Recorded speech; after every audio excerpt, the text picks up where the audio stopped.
인류는 초지능 AI를 개발하여 인간의 능력을 뛰어넘을 수 있는 기술을 개발하고 있습니다. 현재도 로봇과 정보통신기기들이 우리가 알게 모르게 인간을 대신하여 많은 편의를 제공하고 있습니다.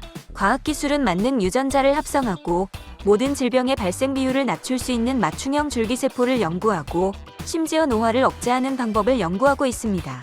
사람들은 지구시대를 넘어 우주시대를 향해 전망하고 있으며 많은 과학자들이 이것을 연구하고 있습니다. 사람들은 이렇게 인류의 번영과 발전을 위해 노력하고 있는 것만 같습니다. 이렇게 과학은 엄청난 속도로 발전하고 있지만 지구상의 전쟁과 기근은 끝이 날 줄 모르고 있습니다. 기후 이상현상은 마시 인간의 기술에 비웃기나 하듯이 우리의 일상을 파괴하고 있지만 사람들은 아무런 조치도 하지 못하고 있는 것이 현실입니다. 그리고 어느 때보다 더 많은 사람들이 우울증, 조울증, 공황장애 등 정신적 고통을 호소하고 있으며 마약은 보란듯이 거리에서 거래되고 있고 각종 단체와 조직들의 분쟁은 이전에는 찾아볼 수 없었던 극단적인 모습으로 서로를 공격하고 있습니다.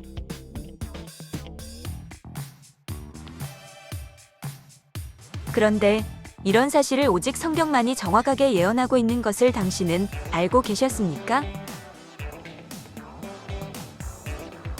이렇듯 사회가 발전할수록 사람들은 본인의 의지와 무관하게 많은 정신문제, 육체문제 그리고 재앙과 재난 속에 고통받게 됩니다. 그리고 성경에서는 그렇게 고통받은 사람들은 결국 지옥으로 갈 수밖에 없다고 말합니다. 하지만 성경에서는 이 세상을 하나님이 주시는 복을 누리며 천국처럼 살다가 죽어서 천국의 문을 열 수 있는 단 하나의 열쇠가 있다고 이야기하고 있습니다. 하나님께로 가는 유일한 길이고 천국문을 열 수 있는 유일한 열쇠를 성경에서는 오직 예수 그리스도라고 말씀하십니다. 그렇다면 예수 그리스도가 왜 우리의 천국의 열쇠와 구원의 길인지 함께 확인하시지요. 창세기 1장 1절에서 2절 태초에 하나님이 천지를 창조하시니라. 땅이 혼돈하고 공허하며 흑암이 깊음 위에 있고 하나님의 영은 수면 위에 운행하시니라. 창세기 1장 3절 하나님이 이르시되 빛이 있으라 하시니 빛이 있었고 그렇게 하늘과 땅 그리고 천지에 존재하는 모든 것들을 말씀으로 창조하셨습니다. 마지막으로 하나님의 형상대로 인간을 창조하셨습니다.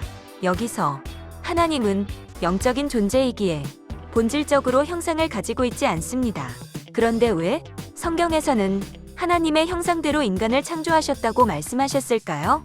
그것은 하나님이 영적인 유산인 영혼을 우리에게 주셨다는 것을 의미합니다. 이는 곧 하나님과 영적으로 소통할 수 있는 존재를 의미하며 하나님과 소통이라 함은 예배를 통해 영광을 돌릴 수 있는 존재로 창조하였다는 것입니다. 사단은 하나님과 인간이 함께하는 것을 원치 않았으며 인간과 하나님을 이간질하려 했습니다. 하나님이 주신 언약은 하나님과 인간을 구분하기 위한 것이었고 인간이 피조물임을 기억하게 하고 하나님이 창조주라는 것을 인지하게 하는 약속이었습니다. 언약의 대상이 된 선악을 알게 하는 나무는 하나님이 자신이 하나님이라는 사실을 더욱 분명하게 말해주는 것입니다. 사단이 인간에게 하나님과 같이 되어 선악을 알게 될 것이라고 속인 것은 사단도 하나님만이 선악의 기준이 되며 그것을 온전히 준행할 수 있는 유일한 존재라는 것을 알고 있기 때문입니다.